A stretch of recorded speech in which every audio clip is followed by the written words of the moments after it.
only Mr. Nestor Amoroso is not yet on board. Thank you po.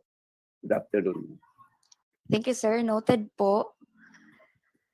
Next district, the Santa Cruz South District, Ma'am Hazel V. Luna. Good afternoon, Sir Nelson Lopez, Ma'am Janet Veloso, the Division Fs and the PSTSS and secondary school principals. In behalf of Doc Hazel Luna, is now traveling from Bukidnon, attending the alumni homecoming with me.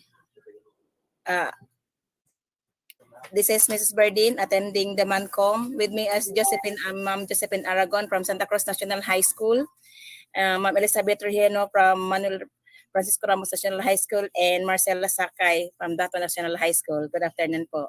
100% in attendance. Thank you very much, ma'am. Thank you for presenting your district.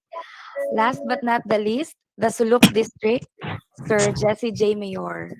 Um, Pleasant afternoon, everyone. For Sulok District, complete po. We have Sir Jerome Samson of Perfecto o Sagarino National High School, Doc Mercy Mopal of Sulok National High School, Ma'am Rosalita Estropia of Felipe Inocencia Diluao National High School, and Ma'am Roslyn Naldosa of Sulok National High School, Litos Extension. Complete po for Sulok District. Thank you very much, sir. And that ends the acknowledgement sa ating attendees from the districts. Let's move on to acknowledging the attendees from the Schools Division Office. Of course, by functional division, may I call in first the Chief of CID, Ma'am Cherilyn A. Cometa. Good afternoon, Sir Nelson, Ma'am Janet, and to everybody. For the CID group, we have Lisa Docilio, we have Mr. Christopher Filipi, we have Lilani Tingson. Yun lang ang nakita ko, sorry. Pero si Mrs. Bautista and Ms. Relianos is in Bukidnon attending their meeting, no? And Mr. Asan is in Davao City attending the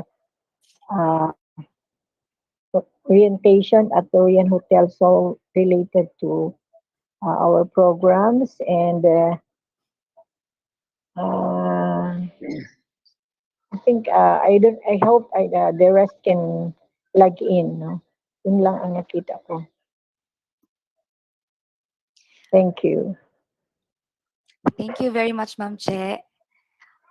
Now let's move on to, let's call in our Chief of the School Governance and Operations Division, Sir Mario Mondehar. Good afternoon, Sir Lopez.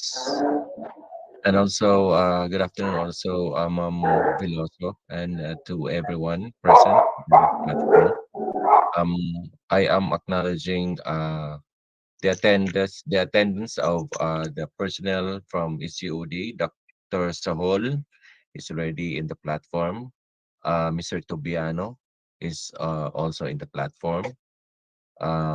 Ms. Suprente is also attending now in the platform, and I am already sending communication to the other SEPs to participate also in this particular activity, our Mancom today.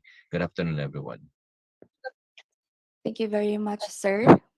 And for the Office of the Schools Division Superintendent, allow me to recognize the presence of course, our Schools Division Superintendent, Dr. Nelson Lopez. Sir, good afternoon.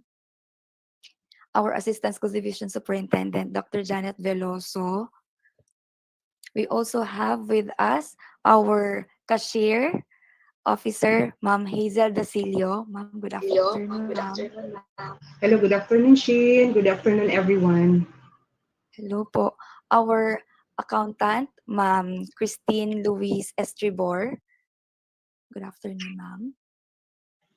Good afternoon, Sheen. Good afternoon, everyone. So far po, parang yun lang from OSDS.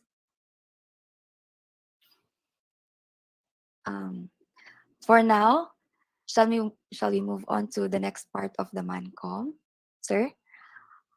For us to let's give this moment po to our schools division superintendent for the declaration of quorum and for his updates regarding SDS matters. Sir? Good afternoon, everyone. Later, it will be good evening. Thank you for your presence. This special Mancom that we have, since we deem it really very urgent for us to call this meeting. That's why we called it Mancom meeting. And I advise shorter meeting to focus only on important things that we need to undertake, especially in the full blast implementation of the face-to-face classes. I also advise our secretariat, Shena Alabaho, to ensure that this meeting is recorded and that there is a printed na sheet for your attendance so that the actual number of minutes and hours that you have participated in this meeting will be counted since we will make this official. Dr. Veloso, take note, we will issue an official memorandum for the conduct of this special MANCOM meeting so that our personnel who are present this afternoon can be compensated through the provision of COC. But it's not really holiday 8 hours. It will be dependent on the number of hours that until we can finish our MANCO meeting. So it's very important that you will start and you will end this meeting. It's because this is recorded and you can only be provided with that COC if you can really finish and be included in our attendance sheet, in the recorded sheet.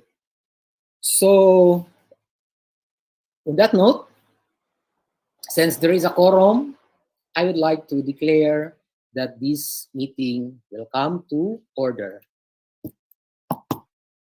Okay, so I now proceed for the things that I would like to share to you. So I advise our ESDS and two chiefs that we will ensure that this is shortened. So that's why those relevant only are needed to be disseminated to our attendees this afternoon, especially that we cannot meet you anymore since it will be a very long holidays, and that it will already be when we will meet November 2 na. And wala nang time, for us to gather and we can relate to you what we also have undertaken during our regional MANCO meeting. So I'll be focusing on the different guidelines. This is under the regional memorandum dated October 28, 2022, which is additional administrative guidelines for the full implementation of face-to-face classes for school year 2022-2023.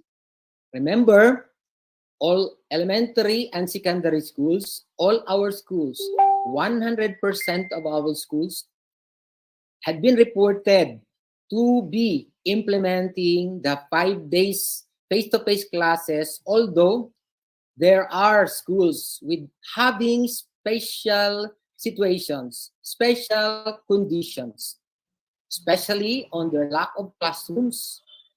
And with that, they are allowed to implement the shifting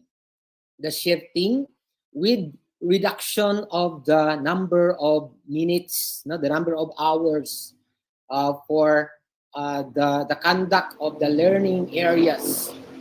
But we need to ensure that there are additional activities, no, that will be provided. So there will be no more requests that will be forwarded to the regional director's office, which also be forwarded to the office of the secretary, informing or requesting for the approval of the conduct of the blended, because we already declared that 100% of the schools, both elementary and secondary, under the division of Davao del Sur, will be implementing the 5 days face-to-face classes with also that special arrangement, especially in the schools like Federico Yap National High School, Mabuhay National High School, Matanao National High School, and Barayong National Yes po. Diba, Barayong? Yes Barayong po. National High Yes, School. sir. So, you are allowed already to undertake the shifting and reducing the number of hours or minutes so that it will not be too late, no, that you will dismiss your children. Yes po. So, Thank yan. you so much, sir. But you have to furnish us your actual implementation of your scheme. Actual implementation of your scheme, because mayroon kayong mga special na mga conditions. Okay, so allow me to share my presentation, and this is the, where is that? Okay.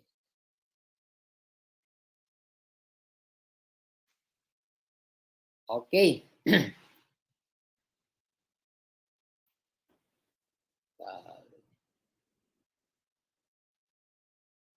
Kailangan ba itong slideshow, no?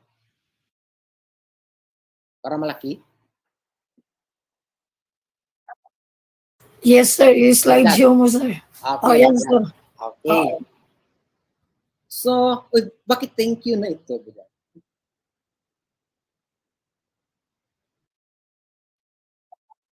Nagmamadali ka, sir. Okay, so start tayo. Tinawag itong top tips from the regional director.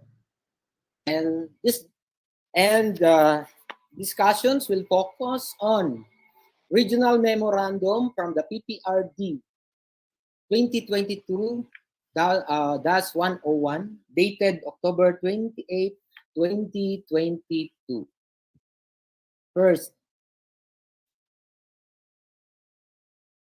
okay, you're already aware of this DepEd Memorandum Series of 2022, that is number 058, because this was already posted in the different GCs and in the social media.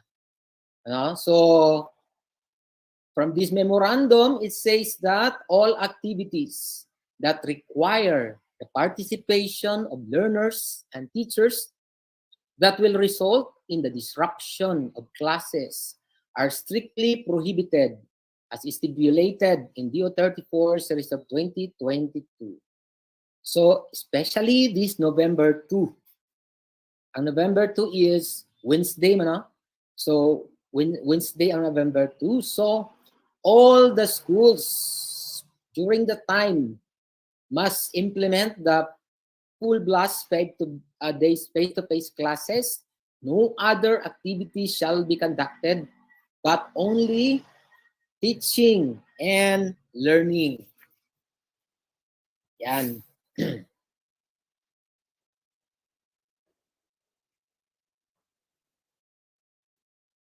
Activities such as, but not limited to, academic and non-academic competitions, sports meets, and other contests, including the practices and training of such activities, shall be allowed on the condition that they will be held outside class hours, on weekends, or during school breaks as provided in DO9 series of 2005.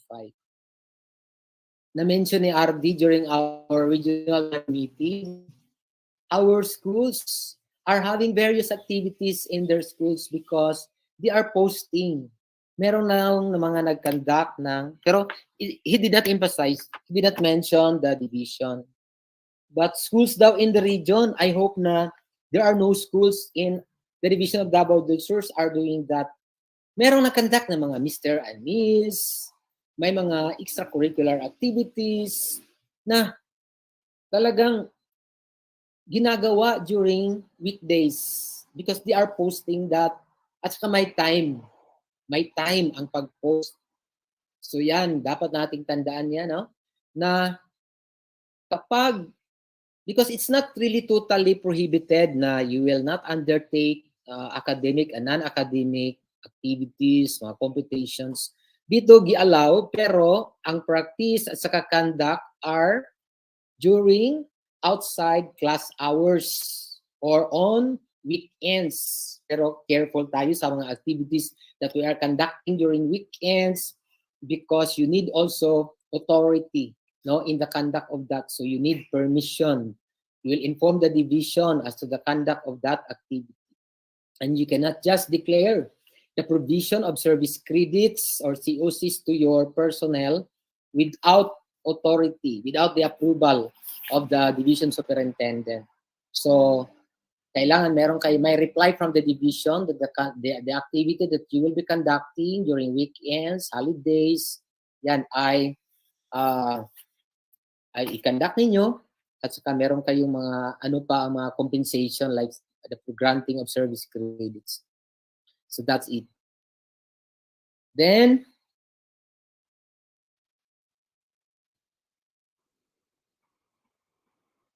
schools should establish a separate entrance and exit and shall coordinate with the barangay local government unit to ensure management of the traffic upon entrance and during dismissal period. So these are the things that you need to ensure, but if it is not yet possible, then so case-to-case basis tayo.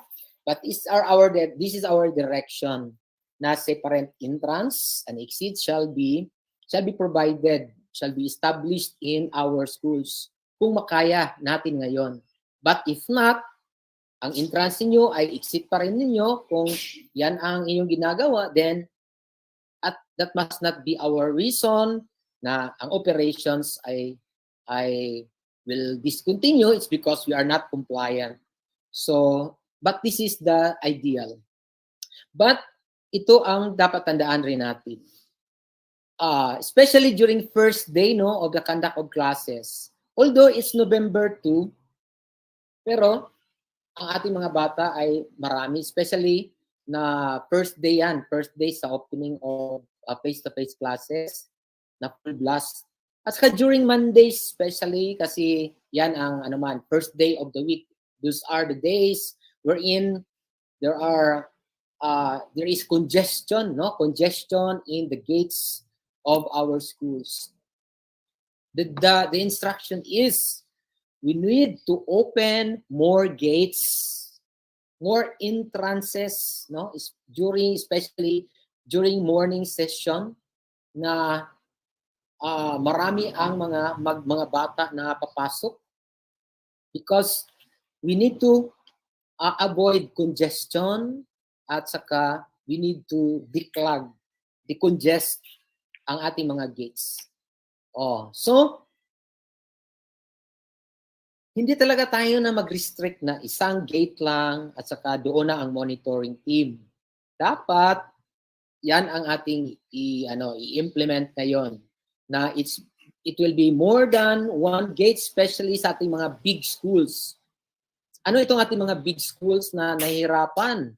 I witnessed how congested ang ating gate ng Inawaya National Elementary School. So example, 2 gate yan. So pwede ninyong i-open ang 2 gates kung masyadong marami talaga, Or yan ang ating every morning natin. 2 gates. So 2 rin ang mga teams na magbabantay sa mga gates. You can have it na organize. How will you do that? So pwede na ninyo i-organize na certain grade levels will be occupying this gate. This will serve as their entrance. So, ganun lang. So kayo na in the school level, kayo na mag-manage yan with you, PS, DSS, and the PICs will be the one to do that. So because ang RD natin has been observing our schools whenever he visited our schools. So he was already thinking of what schools will he visit again this November 2. So parang tumitingin siya sa amin ni Dr. Veloso. So tayo man ang very accessible. Kay si RD will be going home. He went home already. No? So therefore, sino man ang very accessible? Kaninong division ang very accessible? So tayo. So ang mga schools natin especially along the highways, pero pumapasok siya sa ating mga interior. Pumasok siya doon sa Kiblawan, no? Kiblawan, doon sa Bansalan. So expect na lang tayo to be ready always to implement these things because these are the suggestions also of our RD. Ito ang kanyang mga tips para sa atin. Na ayaw na niya ng mga congestion na isang gate lang. So, kaya mga bata naglinya. Andun pa ang iba sa highway. So, very risky. No, very risky. So, that's it. Ito naman is about the parents who are staying inside the school premises. We need to discourage them from staying inside the school premises. As much as possible, schools may assign designated areas away from the classrooms.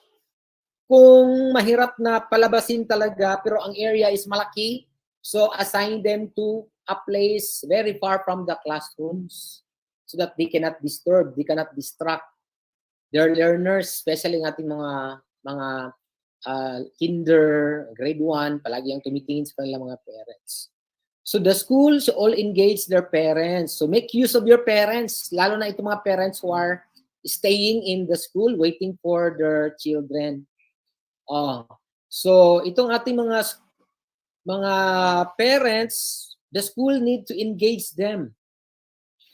Engage the parents, guardians, or any care providers on taking part in other school-related activities such as school-based feeding program and gulayan sa paaralan. No? So, para maging productive ang kanilang pagstay sa paaralan. So, ang ALS naman should conduct inventory of parents that are always present in the school. Kasi ito ang mga potential na mga parents na maging member sa ating parent support group. Yung palaging makikita. Palaging makita sa paaralan. So, sa inyong school level, so that you can provide appropriate interventions such as capacity building and income-generating activities. In fact, other schools are doing this. Na the teachers or the parents who always accompany their children waiting until the end of the classes are given tasks and they are organizing themselves. Ang iba mayroong mga IGPs, ang iba mayroong na gardening o gano'n, di ba? So, na-utilize rin ang kanilang presence. So, it's up to you. There in your schools, how will you do that? Part of your best practices so that they can also make use of their time while waiting for their children. And also, the school can also benefit the presence of these parents. Refrain activities. Ito. Kasi very risky na daw masyado. Kasi natutulakan, mga bata, and it's a waste of time. The time that they march from their classrooms to their lines or from somewhere. These are the things that we need also to be reminded of. So ito na. Refrain activities that would congregate learners such as the conduct of flag raising ceremonies.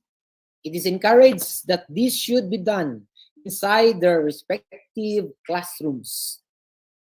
Lalo na itong ating mga paaralan na masyadong malaki at saka very populated. So just imagine that the number of minutes that you are consuming, in forming the lines, in doing your other activities. So this is one. Under ito sa administrative guidelines ng ating regional region na it is encouraged na the conduct of flag raising ceremonies will already be in the classroom. Bakit in the classroom? Because in the classroom, mas mapakanta pa lahat. No, instead, when they are there congregating outside, others are not seeing anymore. No? At saka hindi man lang marinig yung iba na kung ano mga sinasabi, ano mga announcement. So, it is done inside the classroom. So, by November 2, baka makita kayo ng regional director natin na nag-conduct ng flag ceremonies outside, lalo na itong ating mga central schools, mga big schools along the highways. Kung makaya ng ating mga small schools in the mountains, in far-flung areas, kasi madali man lang kayong mag-gather, so mag-case-to-case basis. Pero itong ating malalaki, mga eskwelahan, lalo na itong mga, ang population ay thousands or 500 or more, malalaki na sila, di ba? Pero kapag maliit lang, maybe, so you can do that outside. But ang standard is the conduct of flag raising ceremonies inside the classroom. Because in the classroom, you can really ensure na the children really know how to sing our mandated songs and recite the mandated parts na dapat nila na ma-master. So that's it. So remember that. Mga PSDSS, DPICs, you inform your school heads about this. No, very important na hindi na makita ng ating regional director na nagtutulakan, nakalinya pa sa labas, at saka doon pa sila kumakanta. So ito na, because this is a regional memorandum already that we need already to implement.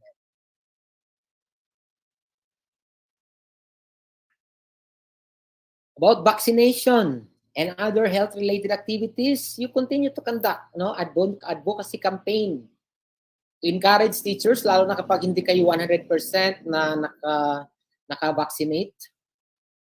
Include na ang boosters. I-include na in your campaign. Sa ating mga school personnels and learners especially, na dapat sila ma-vaccinated against COVID-19 in coordination with our LGU. With the implementation of once a week COVID-19 vaccination and secure parents' consent. So, if there is a program in the school or in district na meron kayong activity na to be conducted, of course, by the LGU, and we allow that, we can allow that na they will conduct vaccination, especially Fridays. So, we can allow that. This is allowed under this provision. So because even we need to encourage our teachers and our learners to have themselves vaccinated. So sa mga bata, dapat may parents' consent. Schools may also conduct any routine school-based immunization and other school health-related services. With these activities, you need to also coordinate with our medical team in the division. What are your programs in compliance with this? You coordinate with our medical officer and our health team. So, meron kayong mga nurses. So, through them, you coordinate and inform us as to your activities about this one. Ito, hotlines. Very important na you have your hotlines being established because it is through this that we can communicate to our stakeholders and anyone, any concerns can be communicated to them, and at the same time, we can also receive feedbacks from our stakeholders. So it's very important that we will also establish this one. In fact, we've started this one during our Oplan Balik Eskwela, no, na meron tayong mga hotlines in our schools. And if we have hotlines, so always ready to respond to any messages, to any communications that are being sent to your schools.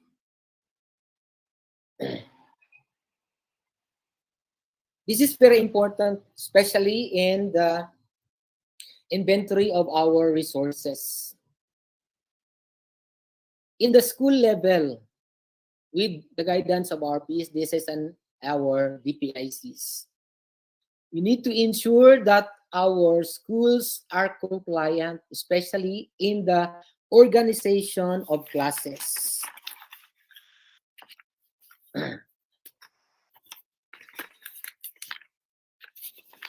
There are those who reported that we have lack of teachers. Lack of teachers, but in sure, talagang lack of teachers sila. They are following the the the standard based on planning standard natin. Because one of the schools in our division had been visited by our regional director parang last week or the other week. And yun sinabi niya, na we have one school na nag-report na napakarami section in one grade level. Pero pagtingin niya, pinuntahan niya ang mga classrooms. Found out that ang teacher-pupil ratio is not compliant with the planning standard. Remember, meron tayong issuance from central office, yung DMHROD 2022-0635. Na-issue naman ito. Ito ang inclusion niya, na kapag kindergarten, ang isang section niyan is 25 learners, maximum of 30. And one teacher needs to handle 2 sessions. So yan ang para sa kindergarten. Kung multi-grade, maximum of 25 learners consisting of 2 consecutive grade levels. 1 teacher per class consisting of 2 consecutive grade levels or 3 teachers for every multi-grade school. Naman sa grades 1 to 2, 30 learners per class, maximum of 35 learners. So 1 teacher per class ang kanyang i-handle. Grade 3, 30 learners per class, maximum of 35. Grade 4 to 6, 40 learners per class, maximum of 45. So grade 7 to 10, 40 learners per class, maximum of 45. Grades 11 to 12, maximum of 40 learners per class. Then, tingnan natin naman, if you will say na, if we will follow that, still we lack teachers. But you need also to look at the loading of the teachers. Dapat ang ating teachers are actually teaching a total of 6 hours. Ang kanilang actual teaching, maximum of 6 teaching hours. So like that. At dapat makita, saan makita yan? Sa individual class program at saka sa whole school program. Hindi lang yung individual program ng teacher, dapat mayroon pang class program. Kung talagang nakasok ang kanyang, mayroon siyang load doon at saka sa whole school program. And that needs to be monitored by the district supervisor, or the DPIC. If our schools are compliant when it comes to the loading at saka sa number of learners per classroom. Kaya we will not just declare na lack of teachers if we haven't analyzed the number of learners per classroom and also the loading of our teachers. Na dapat load talaga nila, meron silang actual loads. At saka kapag may ancillary functions sa ating teachers, regardless of the number of ancillary services, counted as 1 lang yan siya. Isang load lang yan, no, ang kanyang ancillary. Then, ito siya, this one, at saka ito, school buildings in terms of instructional and non-instructional classrooms. Because so many schools are declaring the lack of classrooms, shortage sila of classrooms. And in the inventory, the school need also to have an inventory. The district needs also to have an inventory on the number of instructional and non-instructional classrooms being used in the school. Katulad ng the number of instructional rooms being used as principal's office. Bakit kayo nagkaroon ng lack of classrooms? If the principal is occupying a classroom, sino man ang ating prioritize? Sino ang mas dapat na andoon sa under the mango tree? Ang mga bata o ang principal? So, reflect natin yan. Because as reported by RD in their visit to some of the schools who declared shortage of classrooms, but when they visited, they found out na napakaraming mga instructional rooms being used as non-instructional. Ginagawang office ng principal, ginagawang SBM room. Just imagine, ang SBM nag-occupy ng isang room na pwede man lang pala itong SBM natin na corner lang. Andoon lahat ang mga documents. Okay. So that is one way of solving the shortage, the lapse of resources that are experienced in our schools. So therefore, ang trabaho natin ngayon, mga school heads as district supervisors, ang school heads, you will conduct an actual inventory, no? Report of your classrooms na kulang at saka itong mga non-instructional rooms na ginagamit natin sa other purposes. Like yung sinabi ko, principal's office, SBM rooms, reading rooms, like that. Then, loading of the teachers, meron tayong report niyan. Dapat, meron tayong mga report to be, to be monitored by the PSDSS. Itong actual classroom programs, school programs, will be, kayong mga PSDSS ang mag-sign yan. But the division will be furnished with copies so that during the monitoring, we have copies. We will not be the signatories of the class programs. Pero the school heads will certify of the compliance of the schools when it comes to the organization of classes, especially on the teacher-pupil ratio. The principal will certify that you are compliant with the planning standard in the organization of classes. You will report also na you are compliant on the prioritization of the utilization of all instructional rooms to be used for instruction. Ito ang dapat compliant kayo. Then,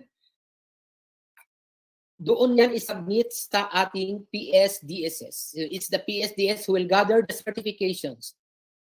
What will the PSDS do also? In the district level, you will issue also a certification that some schools or 100% of your schools are compliant with ano ang gina-comply nila as to the teacher-pupil ratio, as to the teaching loads na they are compliant, and also on the utilization of our rooms, that we are prioritizing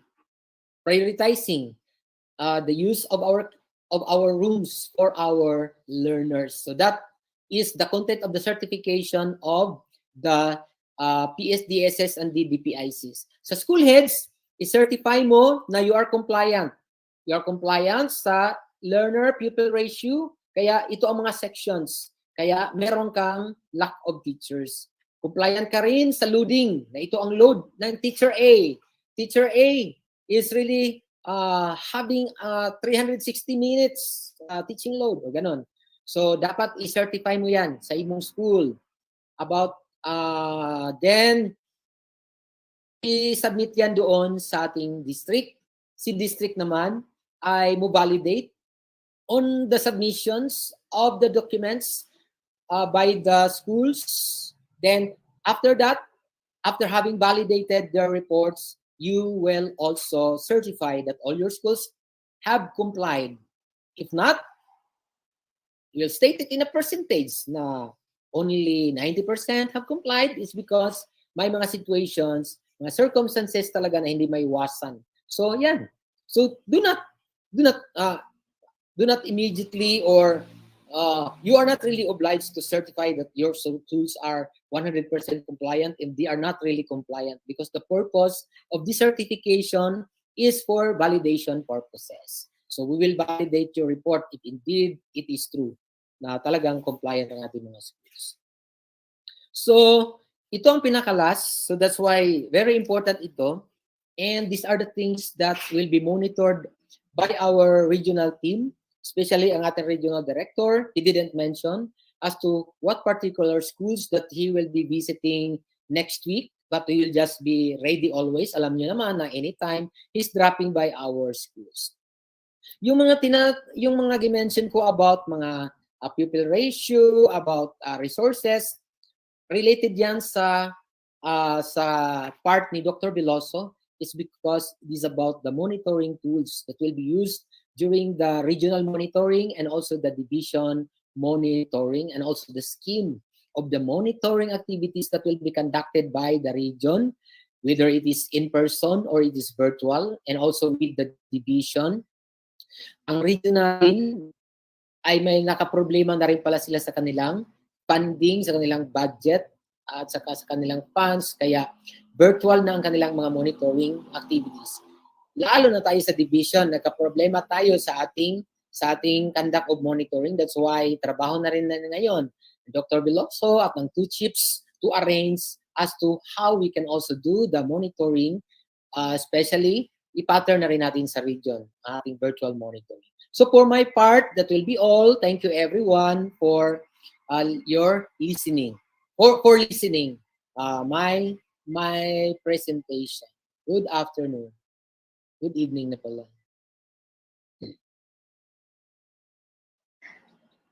Thank you very much, Sir Nelson. And now, without further ado, let's welcome our Assistant Schools Division Superintendent for her... Baka may concern sila noon. Klaro na ba yun? May concern kayo? Kasi Yes, may sir. mga Good schools afternoon. tayo ha. Sir, may question, sir. May question. Sige. Kasi may school tayo, lalo ito si Mr. Ramos, no, from Federico Yap, Yes, na sir. you submitted to us your request for the implementation of blended modality is because of your problem, no, with your classroom and your teachers. Yes, So sir. kaya tayo ay full blast pa rin tayo, pero may mga adjustment na itong shifting na ang ating i-implement, Mr. Ramos. Yes, sir. Good afternoon, sir. Po. Clarification, sir. Okay. Am I heard, sir? Yes, Am I heard? clear. Okay po. Okay, thank you, Clear. sir. Sir, regarding the implementation of this shifting schedule, Yeah. will it be implemented right away, sir, on November 2? Or will be given enough time to have some adjustment? School level kasi yan, so therefore, basta kayo ma-implement natin ang 5 days face-to-face classes, so as the school head, under the school manager, so it's up to you na kung kailan kayo sumulang shifting. Basta 5 days face-to-face classes, we will not anymore endorse your request for the blended modality. Kay talagang mag 5 days tayo, ang ating reports. That is our sir, worry, sir, because how are we going to implement it?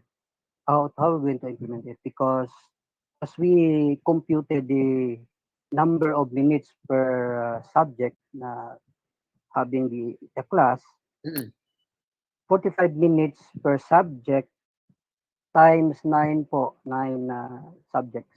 It will be equivalent to more than 6 hours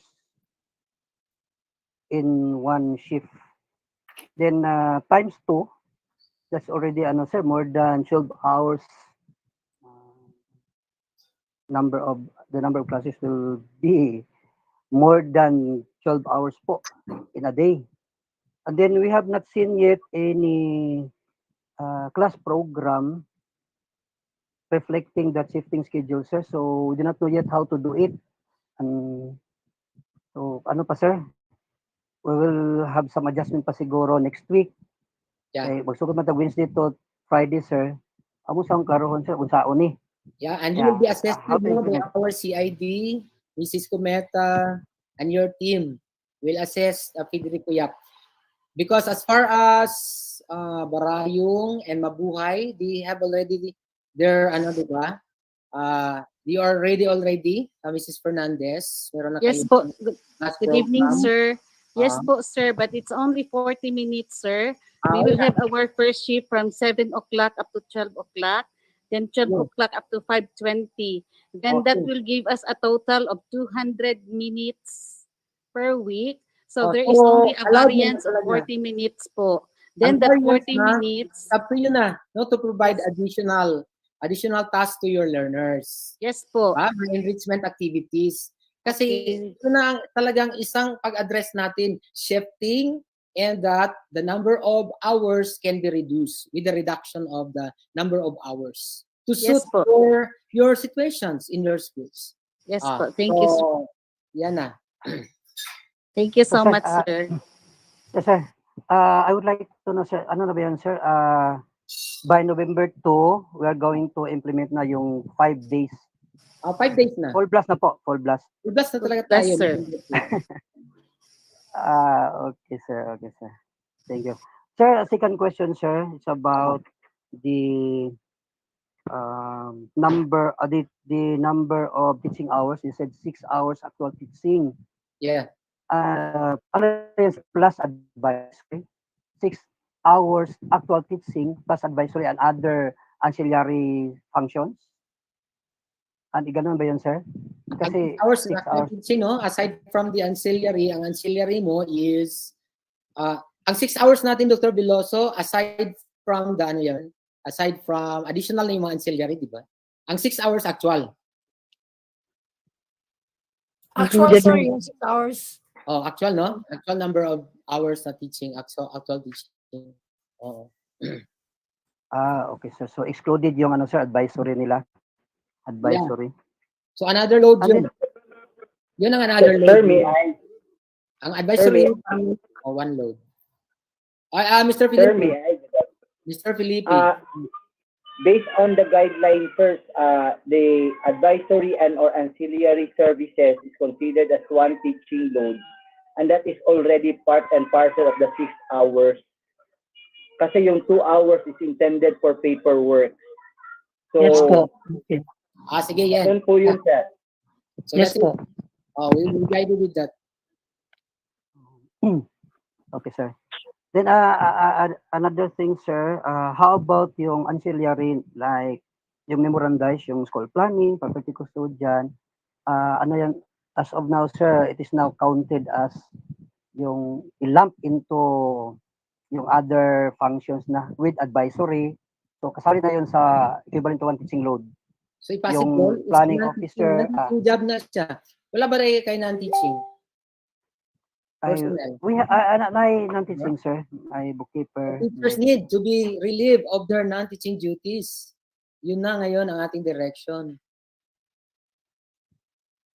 So yung school planning, sir, yung school planning officer, like that, ano ba yan, sir? That's already equivalent to, included yun sa advisory, sa being an advisor, or yung other function. Lahat na ba yun, sir? Regardless of the number of ancillaries a teacher is handling, it's only one load, one lang talaga, considered as one. So one lang talaga ang kanya. Thank you, sir. Thank you, sir. So, Mr. Ramos, you will be assisted by our CID team, especially this November 2. Noted, sir. Noted. Oh, yeah. I-assist natin sila, ma'am.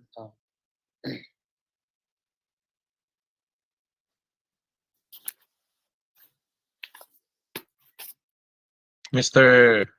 Juser Bandiar, sir, is raising his hand. Sir. Yes, sir. Good evening, Sir Nelson and Ma'am Janet Belosa and the rest of Mancom body. So, sir, I would like to raise this concern regarding on the extension that I have, the Pugpug extension, since my teacher reported earlier that the makeshift classroom was devastated by strong wind and rain. So they sent me a lot of pictures to prove that there is damage happened to the makeshift classroom, sir. Then the problem is on November 2, sir, how can we able to have a class or a full blast class since our makeshift classroom is already damaged? If there are no classrooms and if you cannot have other measures, no, then So, yung sa extension yan. Extension natin. Yes po, sir. Yes po, sir. So take note sa ating facilities. So if there are really no classrooms, then wala kayong klase. Hindi kayo makaklase doon. So wala talagang maklasihan? No other classrooms? Yes po, sir. No other classroom, sir. Kasi na, ano po yung, ano, sir, roof, sir. Yung trapal po yun, sir, na giba po, sir, na by the, caused by the, ano, sir, strong wind, sir. So we have still how many days until November 2? Can you not coordinate with your stakeholders, your LGUs, your PTAs to repair that in order for our children to have something to occupy by November 2? Anong ginagawa ninyo on your part there? Anong ginagawa ninyo doon? Last week, I visited the school, sir. So I repair the classroom, makeshift classroom, but unfortunately this time, yes, sir. Then you did not ask assistance from your stakeholders? Ikaw lang meron naman po, sir. Meron naman po, sir. But the ano lang ang yung pagka ano, sir, pagka-build po nung TLS po, sir, is hindi masyadong strong foundation.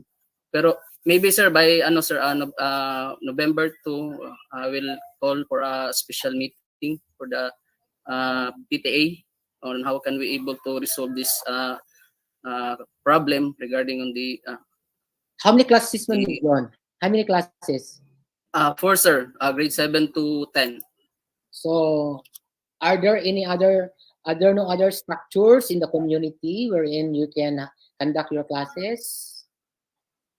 None, sir, none. Wala yun talaga? Wala, sir, wala, sir. So therefore, we have for reports regarding, that is related to Paing? Is that related to Yes, sir, yes, sir. Yes. Yes, so sir. therefore, Yes, sir. so we are affected pala in Davao del Sur when it comes to Paing. So we will capture that one, Mr. Mondihar. Dr. Mondihar.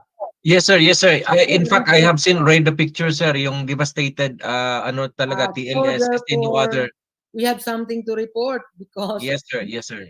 The report has been made already, sir. We are already required, no, we are advised na activate na natong radar. Yes, yes, sir. In relation to Paing. So, affected agad pala tayo, so therefore, we will accomplish that report. Yeah, actually, that is the extension school of Pugpug today, sir. That is Pugpug extension, which is on the very plain area and then very prone kasi siya sa wind and rain. So report. That's so the makapture yan. Si Mr. Camdon. Yes, sir. Good evening, yes, sir. With regard to the TLS, I have already, allotted 1.3 million for that purpose, and it was already approved. The POW has already approved, and maybe by this year or this coming 2023, ma-pusto na yun. At saka mayroon pa kaming TLS, sir. 3 ang ibibigay namin, pero on process pa ang tent namin. Tapos may tent kami doon sa isa, bakante. Sinabihan ko na si Mr. Mundiha, di pakuha. Pero as of today, sabi niya wala daw makakarga ng isang tent po. Meron isang tent doon sa ready for sir, for para sa Pugpug extension. Pero yung 3 on process pa, siguro by, if not this coming November or by December, baka lumabas na yon. At saka yung one classroom po, sir. Yes, sir. Actually, sir, I also observed that if it is just a tent, madalin din niyang madala sa lakas ng hangin. Kasi open field kasi yung nandoon, kung tent lang din ang ilalagay, talagang madadala yan sa hangin kasi malakas ang hangin doon. So what's really the real picture by November 2, Mr. Camdon, for that extension of Pugpug? So there will be no classes by November 2.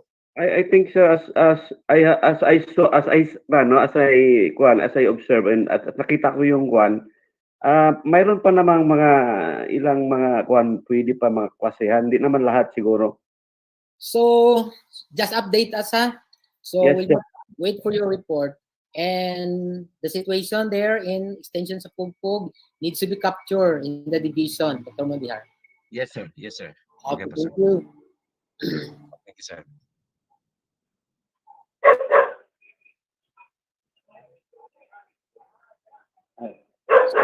So do you have a concern, Mr. Felipe? Mr. Felipe. Yes, sir.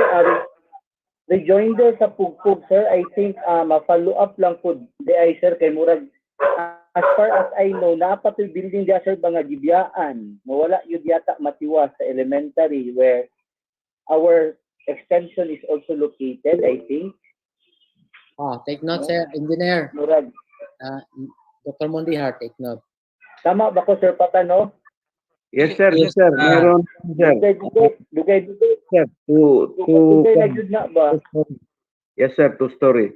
Until now, wala pa nabalikan kay ang kwan, sir, ang problema, ang kwan lang, ang kesami lang ang problema.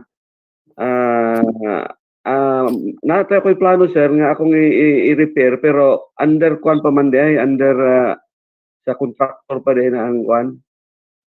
That's why nga wala na ako gipadayon ang katong kwan repair. Kay ang kwan na lang, ang problema na lang ang kesami, sir. Yun na Wala lang. pala ni turnover, sir. Kam doon. Dito man to, di ba? Oh, yes, sir. Yes, sir. Okay. May gabi, sir. Engineer Lopo, sir. Engineer. With regards sa Pugpug, sir, we already, before the earthquake, sir, we already conducted the punch listing. Ang katong ilahang mga ceiling, sir, that was damaged by the earthquake. Actually, wala sa ma-turnover, sir, kay after pa manggod paglinog, nanay mga damages na additional, sir, ba? Matong wala siya ma-turnover. Actually, na punch list ito na mo with the DPWH during that time. Ay, kung nang sa Salino, ang kanang sa Pugpog, panang wala siya magamit.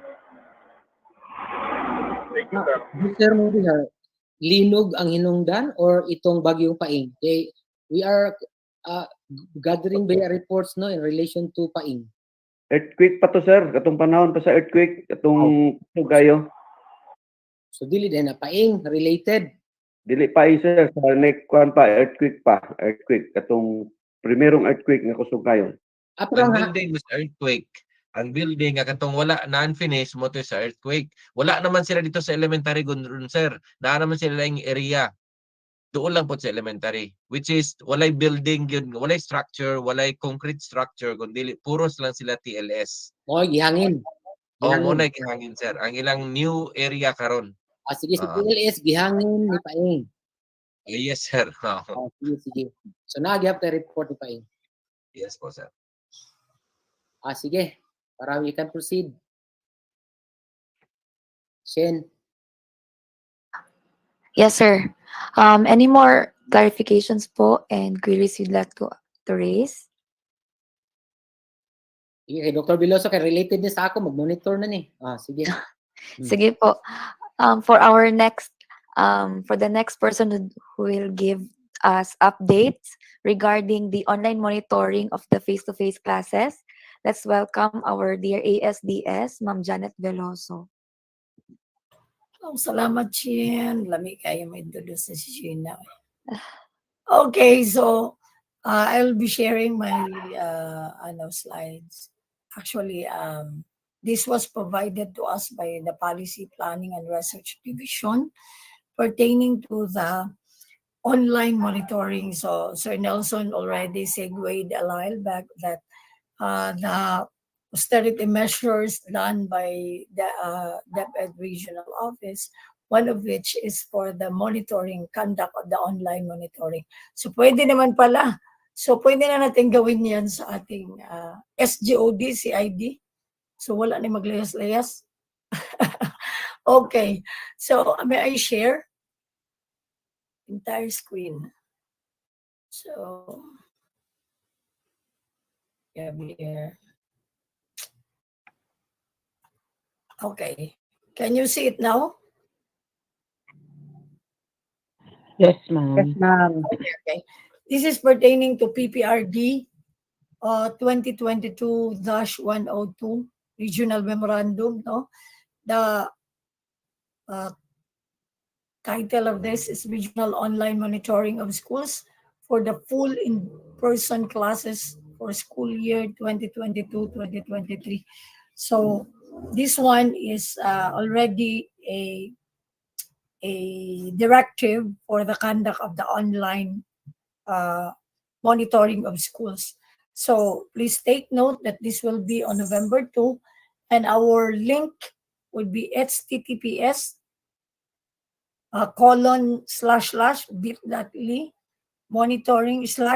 monitoring SY 2022-2023 rather. So, meaning to say, ito yung dedicated link for the online monitoring. And as per advice by the regional office through the Policy Planning and Research Division, ang advice nila as regards on this is that all schools are to use the link now comes November 2 to provide input already as regards online monitoring. So lahat na ng schools are to use the link since ito naman ay online monitoring. So meaning, if we have 200 more, I think more than 221 elementary schools, then that would be the expected number for the division of Davao del Sur, 39 for secondary schools and 26 for our senior high school. And if we have to report on this, so meron tayong tawag nito, timeline, no, that we are going to use. No? So that will be open officially on November 2, 2022. So what are the actually in the memorandum it says here for Davao del Sur, we will be monitoring particularly Santa Cruz Central, Pedro Arches National High School, and Sacog National High School. But I have said a while back, all schools now will be monitored, no? Since online ito, ano will be taking, overseeing the monitoring, particularly for Davao del Sur, Dr. Mary Jane B. Aldiger, our Chief of the Curriculum, and then together with her, Dr. Maricela Ngahid, and Mr. John Arnel Villacorte. And our point person who will be assisting them is Mr. Christopher Philip in this memorandum. But who will be assisting also our schools monitoring on this, the compliance of this with this directive are our PSDSS. Okay, so for the parts of to be monitored, so kung magkiklik na tayo doon, ito ang makikita natin. So hindi ko na i-dwell itong details of that, but we look into the monitoring tool. So I will usher you to another slide sa monitoring tool na. So kung i-click na natin yun, makikita na ba ang monitoring tool? Makikita na siya? Yes, ma'am. Okay. So, ito ang mukha ng monitoring tool, no? Pag i-click na natin yung https bit.ly/monitoring/SY22-23. So ito yung makikita natin sa una, no? The date of monitoring, the division, so syempre, Davao del Sur. Then click next. Then makikita na natin ang sunod niyang interface niya.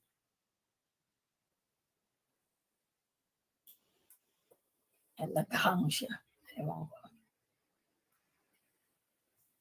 Ayan, ang next, school ID, school name. So, alam ang school ID, no? School district, and the name of the school head, position, designation, contact number, then sector. Okay. Next, makikita ang school facilities. So, dyan na, hindi pwedeng, hindi alamin kung anong mga hingiin sa school facilities. Ito yung physical inventory of facilities based on EBEIS. No? So makikita natin dito, hihingan tayo about classroom, about laboratories, comfort rooms, tables and chairs, math and science equipment, TVL equipment, and then after that, meron ding question as to functional washing and drinking facilities. So, yan din. At tapos merong computer and internet facilities, sufficient lighting and ventilation, enough computer or tablets, and strong internet connection or portable Wi-Fi modem. No, yan ang napapaloob dyan. And then strong internet or in terms of school facilities, magko-comment tayo, magre-remarks. What are those that we need to put as a remarks?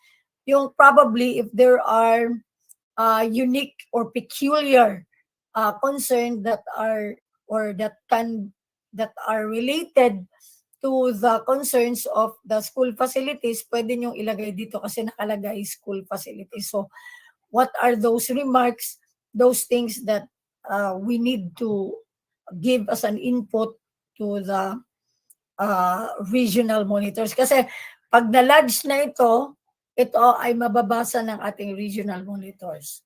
Okay. In terms of curriculum, so kanina inuna yung school facilities.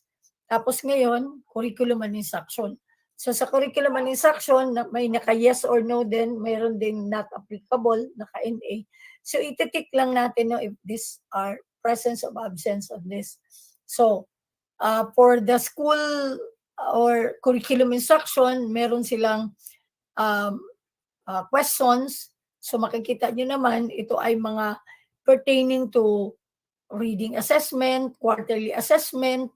So these are related to our curriculum and instruction matters. And then up to, I think maraming questions under curriculum and instruction matters.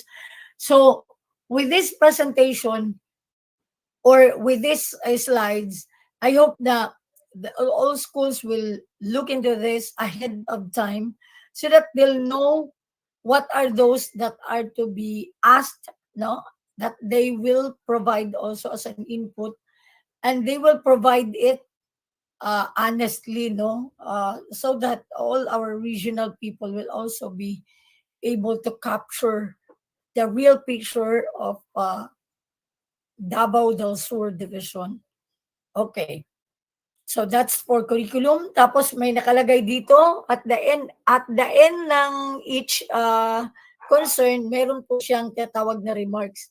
So in your remarks, you can explicitly or explain no all those that you think will be beneficial or will be of use by the regional monitors. Okay. Kasi ito, kung sa actual naman ito, kinukuha nila. And what are those that you think are vital for the regional people to know? Next, documents information. So sa documents information, na screenshots ko ito na ito yon ang mga hihingi.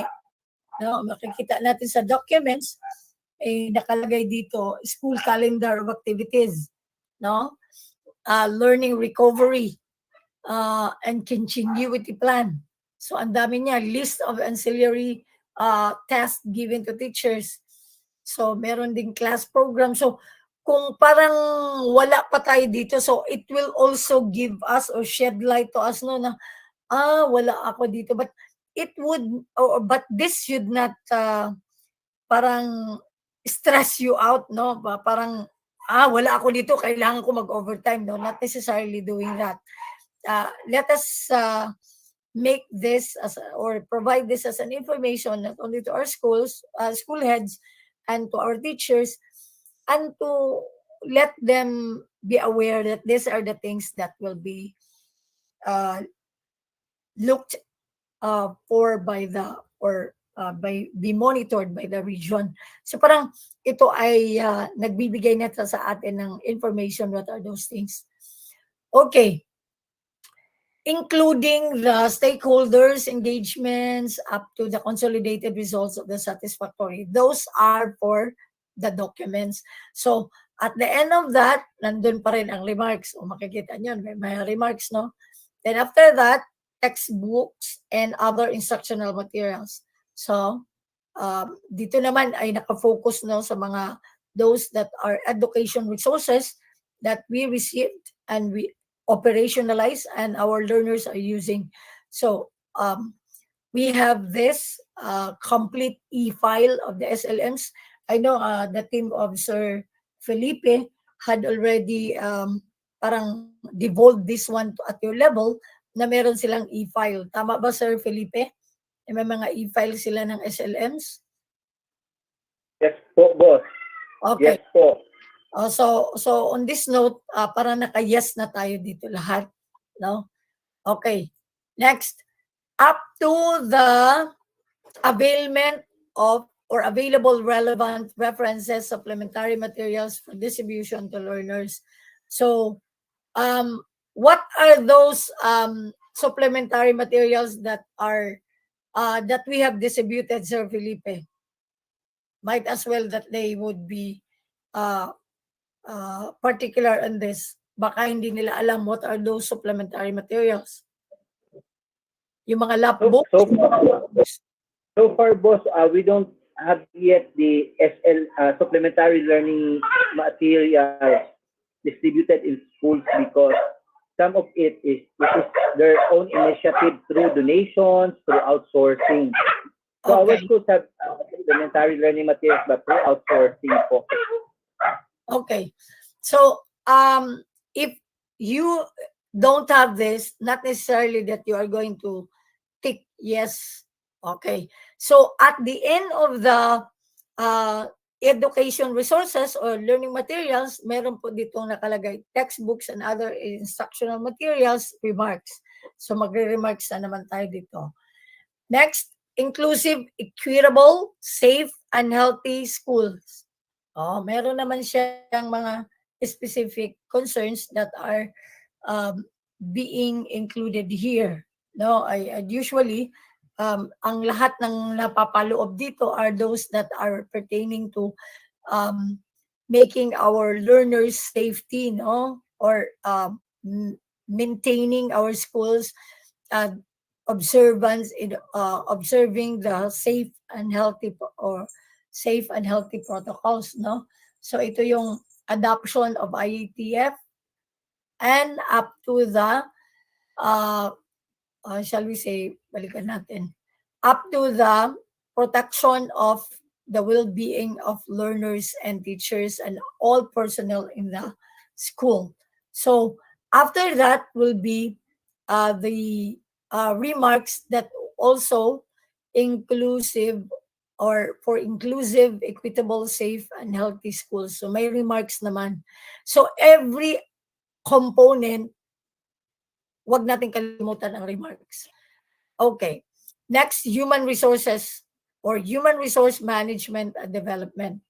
So in here, there are many concerns that are included, not only from retooling, but also up to the list of ancillary services that are assigned to our teachers. No, these are caps or captured under this human resource management and development. So if we look at ito naman ang mga ating school heads, if we look at our, shall we say, our KRA na napaloob sa ating IPCR, ito naman ay embedded, no? Na isa sa natutukan natin that we have all this list of designation, including designation and assignments of our teachers. So, including our LAC sessions, ito rin kasama dito, no? Okay. So, at the end of that, we are going to have the remarks. Next, utilization of funds. So sa utilization of funds, nakikita nyo na we have a complete array of from WFP, AIP, APP, PPMP. O isang hatak talaga yan lahat, including the canteen and all of this. Then we have the remarks. Then I think this is gonna be the last, the support services. So in the support services, ayan, we have here capturing our CPC, our BCPC, or our child protection policy, and our committee that is provided for that or organized in our respective schools, and then also the DRRM, the GAD program, the Project Watch. So nandito na lahat. So you have also our the remarks for support services. Then for parents orientation, in here we have here the parents orientation on the policies no, that are concerning them, and also the concerning the policies that are related to the schools or the schooling of the learners, including the handbook and all of this. Parang ito lang ay presence or absence, no? Yung nakikita natin, yes or no lang, napakadaling sagutin. Then the parents' orientations remark. Then you are going to submit. That's it. So kinakapture na natin ito. I hope that this will shed light to each one. Now, what are those things that will be needed by our school heads, that they need to put their respective or give their responses, no, through the online monitoring tool. So after they submit, the regional team will look into this. Na they are going to look what the entire picture of Davao del Sur in terms of elementary education, the junior high school, and the senior high school, because they are going to disaggregate probably the elementary, junior high school, and senior high school. And initially, yun na nga, ang sa elementary natin, kung sa face-to-face pa yun, we have Santa Cruz National Elementary School, Santa Cruz Central rather. And then for junior high school, Pedro Arches. And for senior high school, we have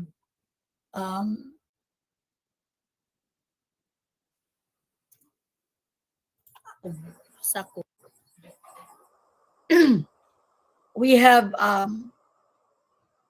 the Sakob National High School of Hagunoy 1. No?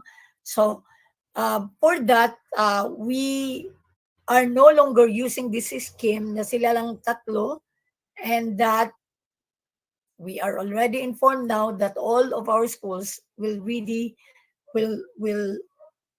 ready and use the link for them to be able to provide the information. So I hope that you get the message on that as regards our online monitoring using the online link. So I think there's no question at all pertaining to that. Very clear naman. Mamarites, nga.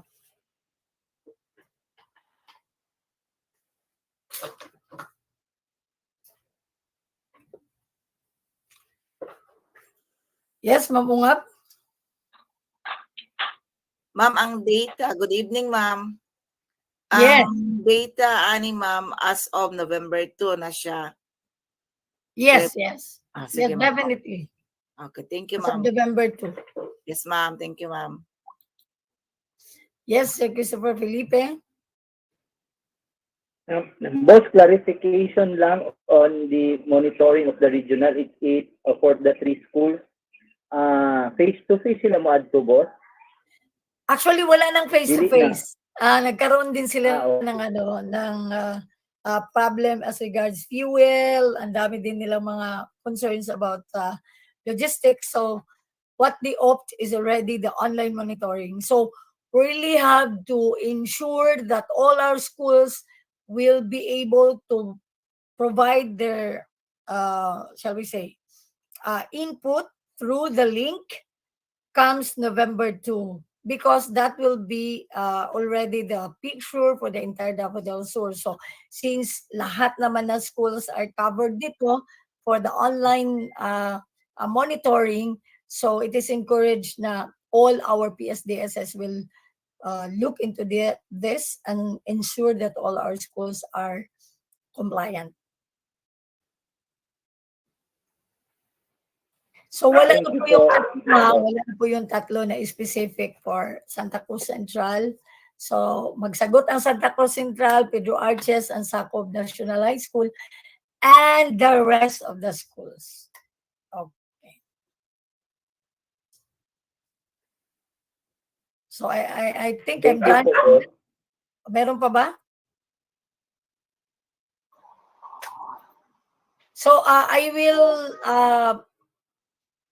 provide the link, or shall we say, the input of my presentation through our group chat, so that it will be easier for you to divulge the information to your uh, school heads.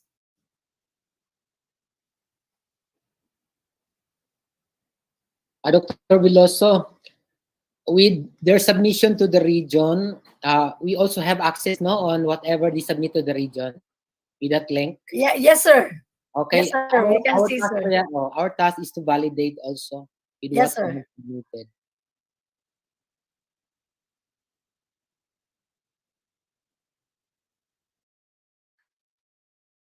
Okay, Actually, the PPRD, sir, will provide us also the information if the schools are taking or providing or accomplishing the monitoring tool, because they have also the list.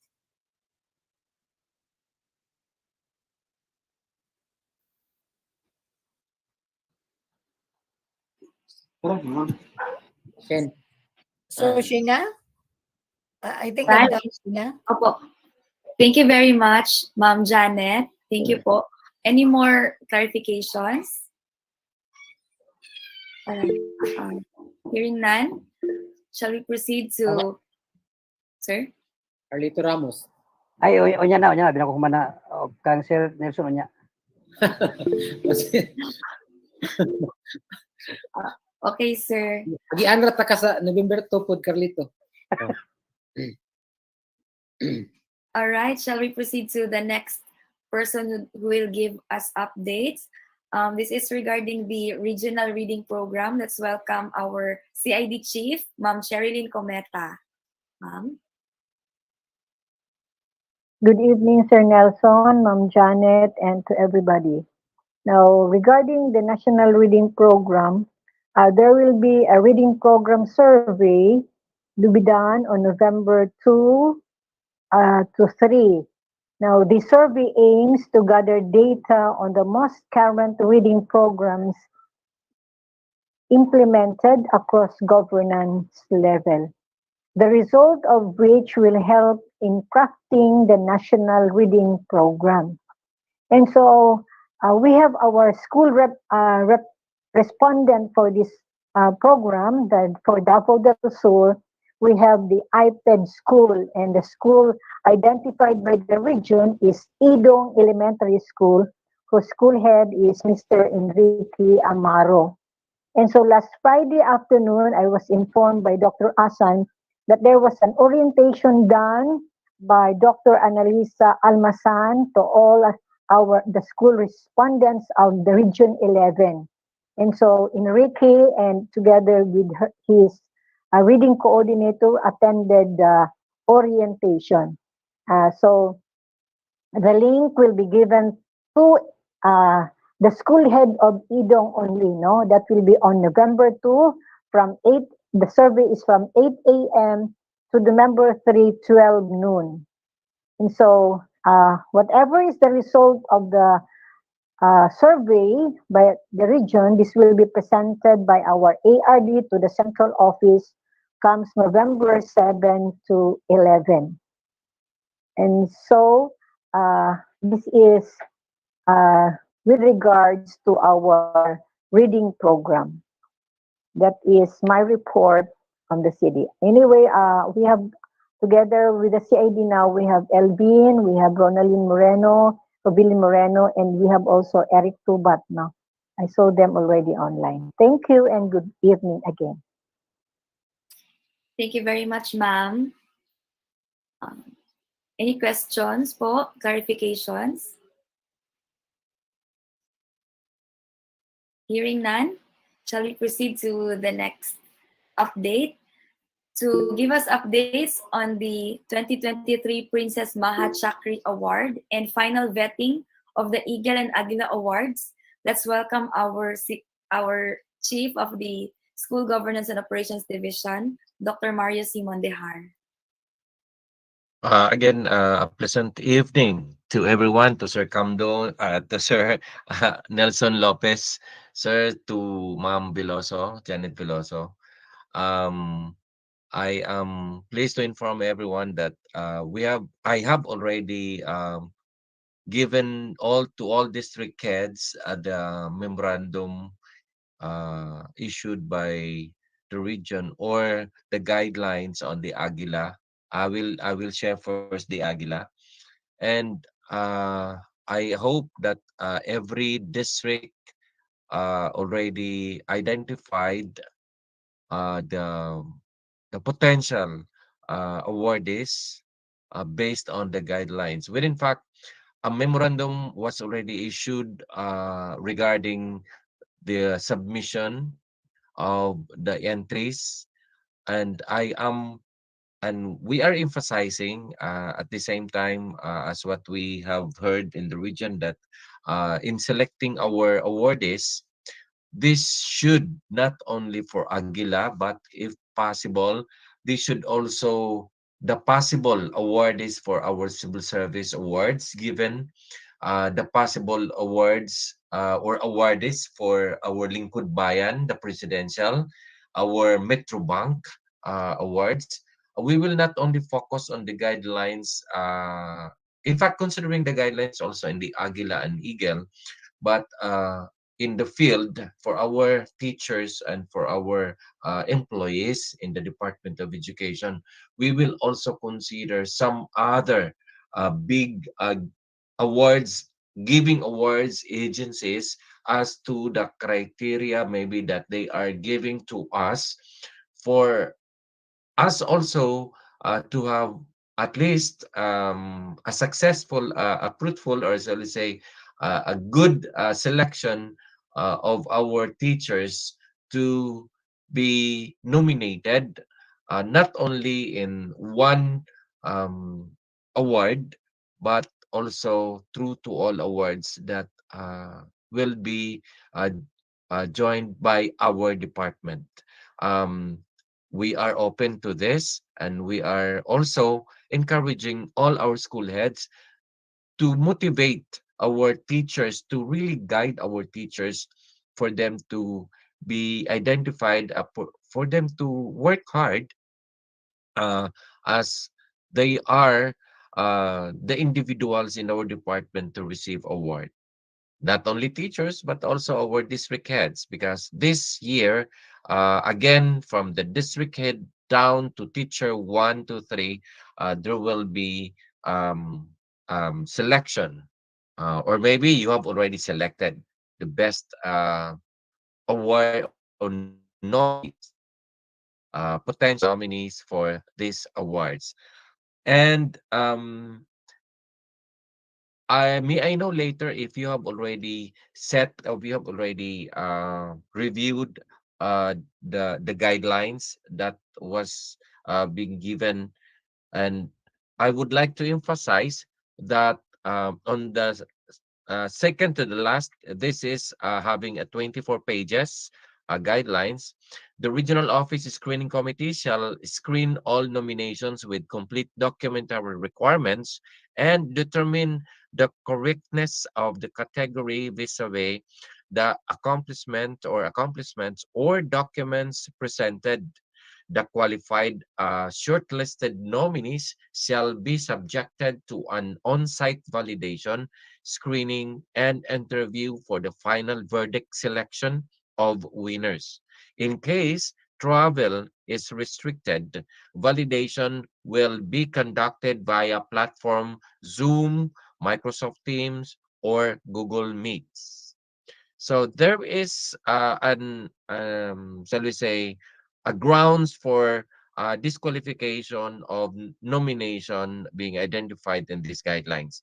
Non-compliance with the submission of complete documentary requirements and policies, including those pertaining to the deadline, size and number of folders, accuracy and completeness of information required in the nomination for the maximum number of pages for the accomplishment write-up, clearances, and other required documents shall render the nominee ineligible for the search. Nominations with incomplete documents shall no longer be processed. That is very important.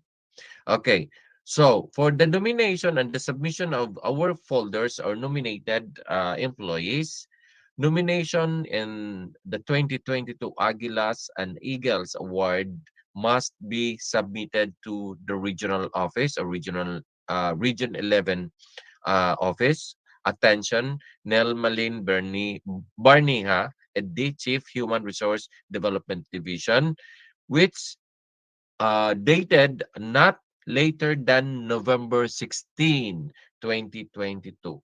But I believe there will still be some vetting on this. Um, the final schedule, maybe if there are, will be announced later. But we are encouraging all district, including elementary and secondary and senior high school, to really work on this, to have our nominees submitted as per identified in our issued memorandum in the division, which gonna be on November 3, if you could do it. So please, let's have a serious focus on this particular thing, because this is one of the goals of our regional directors, for us to have um, awards for our teachers.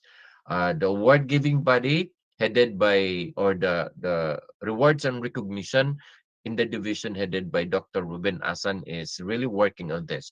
So as what I communicated, I tried to communicate Dr. Asan about the people or the personnel who will be doing the evaluation in the division.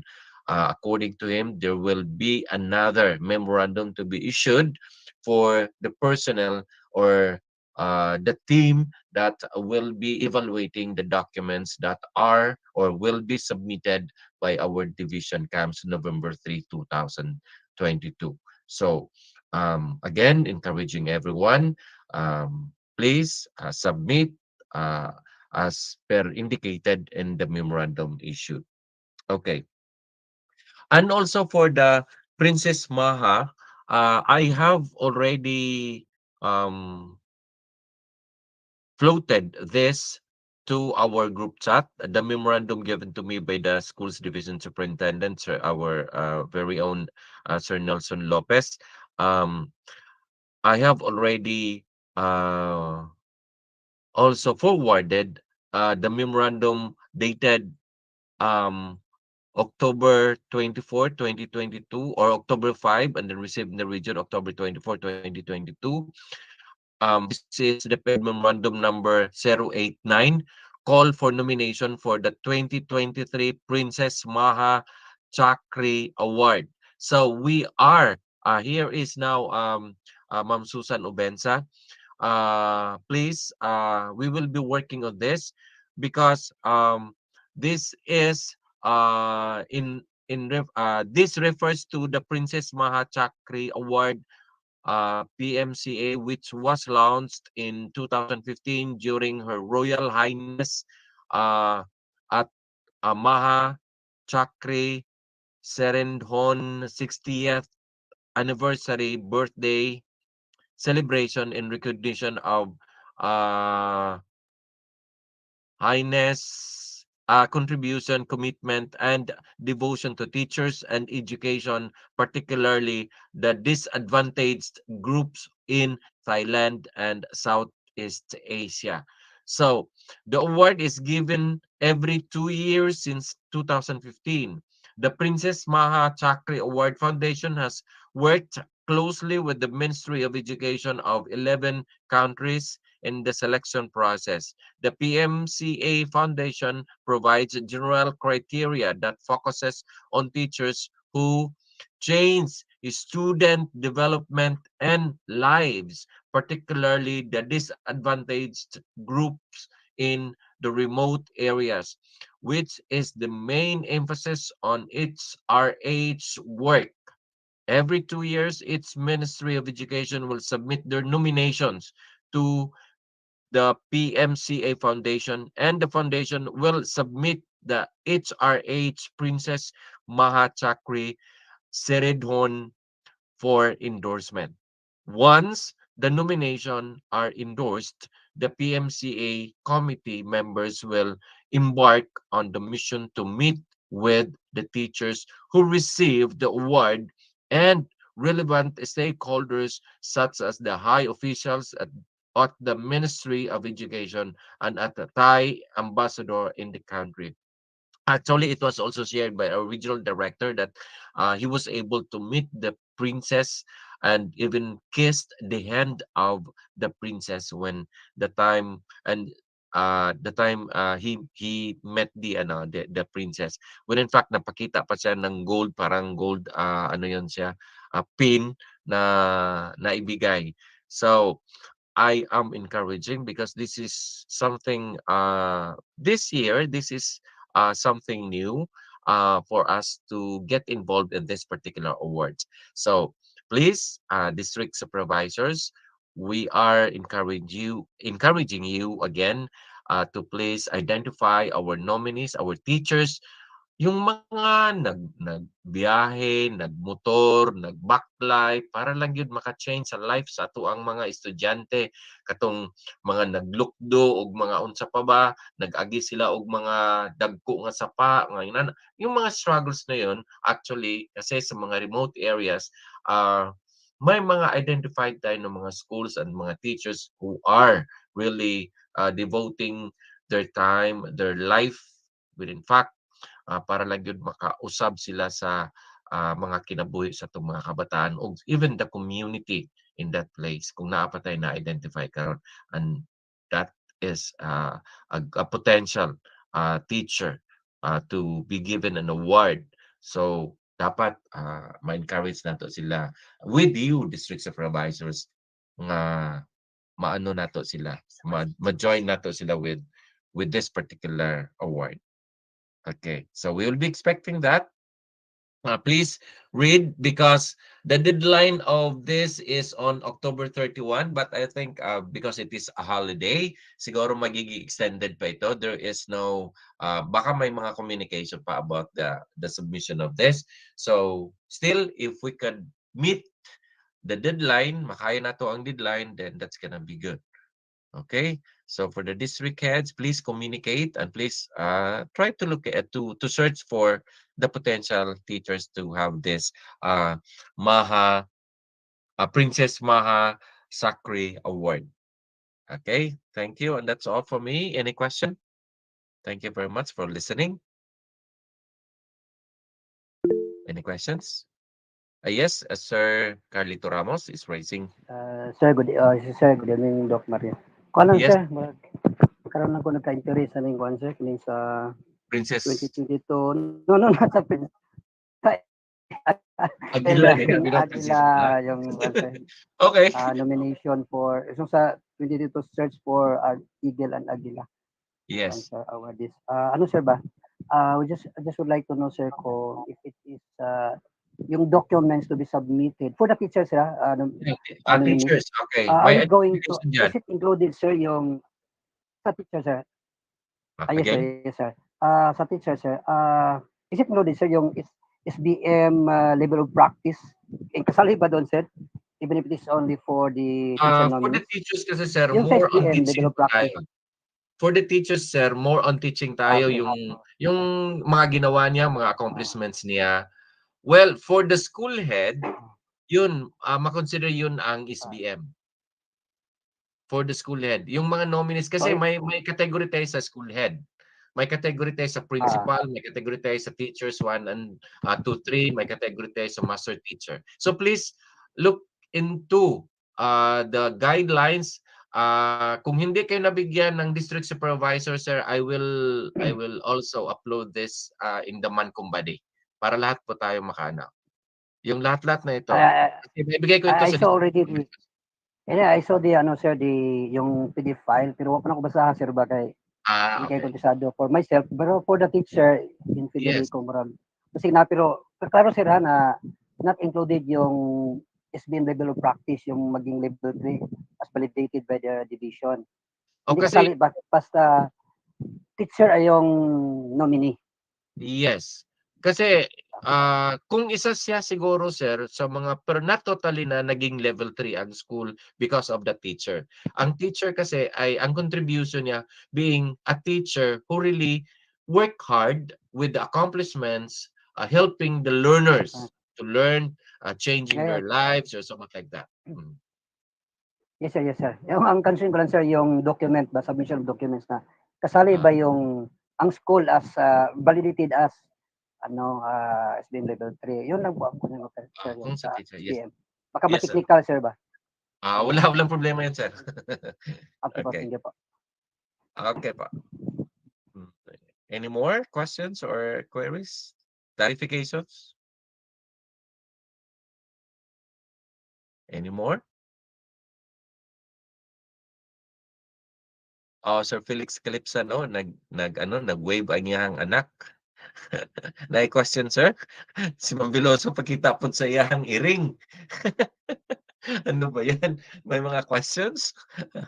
Baka Princess Mahayan, ma'am. Okay, so sir, no more, I think. Naapod si Marlon. Nagpakita po. Okay, Shane. It's your turn. Thank you very much, sir. For the last segment of our program, the virtual floor is open for open forum and open discussion po. If there are any concerns you'd like to raise. Sir Carlito Ramos. Yes, ma'am, good evening po. Balik niyo ko kay this question is for Sir Nelson. Sir, kanina sir ba, Ma'am Sylvia Fernandez said that in her shifting schedule, it starts from 7 o'clock in the morning until 12. Ang question ko sir is, because my concern sir for the shifting of classes is only for the senior high school. It is excluding the junior high school. Ano sir ba, if it is 40 minutes per subject, 7 to 12, it covers only 8 subjects. So, meaning sir, pwede ba sir na we will not teach all the 9 subjects in senior high school cannot be taught in one setting yung sa session. Kasi kulang yun sir kung 7 o'clock to 12. Parang lang 8 subjects. Considering 40 minutes per subject po. So ang problema is ang junior 5 days talaga. Opo, 5 days po. Walang problema sa junior po. Okay, makaya ra. Pero sa senior si Kumita, itong arrangement nila. Yes, sir, we will go there on Monday. Pero initially, we plan to go there yung concern niya, lahat ba ng subject po? All subjects pa we will arrange that. We will arrange that on Monday. So si senior pala ang may problema. So Lani, together with Lani, we will visit your school on Monday. So for the senior high school. So on Wednesday, ma'am, on Wednesday, we cannot implement on Wednesday po. So we cannot implement yet the shifting schedule po. Kaya wala pa ma'am yung schedule, ma'am. Wala pa Excuse man You may make your schedule. schedule. You make your schedule, and we will visit you on Wednesday. Okay po. Excuse me, Sir Carlito, just a matter of sharing lang po. Oh, We yes, have ma'am. in, Mm. we have also subject na nag-overlap. Oh. Yes. So, Ma'am Sylvia, only 8 subjects will be taught in, ano, ma'am, no, Yes in one po. shift, ma'am, no? Oh, 8 We lang have lagi. ano kasi sir na mag-overlap Oh, na yes. instead na ano, may isang section na mag-start ng 11 sa second shift. Anyway, Arrangement po, sir. Another teacher mag-handle. Yes po, oo. Oh, so ganun, another teacher. Oh, we can make use siguro of your of your gym. No, we can have it now. They will resolve the problem on Wednesday. Just make the schedule. Okay ng We gym. will find ways. We will find ways. Yeah, Okay. we can make use of the gym as your room, di ba? We will find rooms there which are available. That will be on Wednesday. I'm sure we will go there. Opo, opo. At saka may ano din tayo, sir. Pag senior high school kasi, our subjects are, we have core subjects, applied and specialized. Sa specialized, medyo meron tayong kukulangin dyan, basta specialized na. Yes But po. these are core subjects, we can have a mix of not block sectioning. Kumbaga, mix of students that we are going to reach the parameters that are set by central office that for a section to have 45 learners. Yun po ang direction yan. So, maybe we can also mitigate the problem by using such as an opportunity that not block sectioning in terms of the core subjects, the way we taught it. Actually, ma'am, if we're going to consider the number of students per class, napakarami po na estudyante sa senior high, ma'am. In fact, in one class, there are 66 students. 64, 50, 64. Ano, ma'am. Daghan na kayo may estudyante. The same sir with Barayong. Opo. Ours now is 100 so we divided it into 2.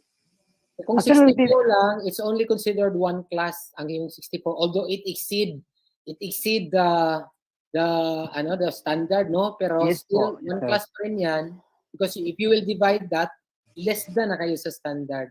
Yes po sir.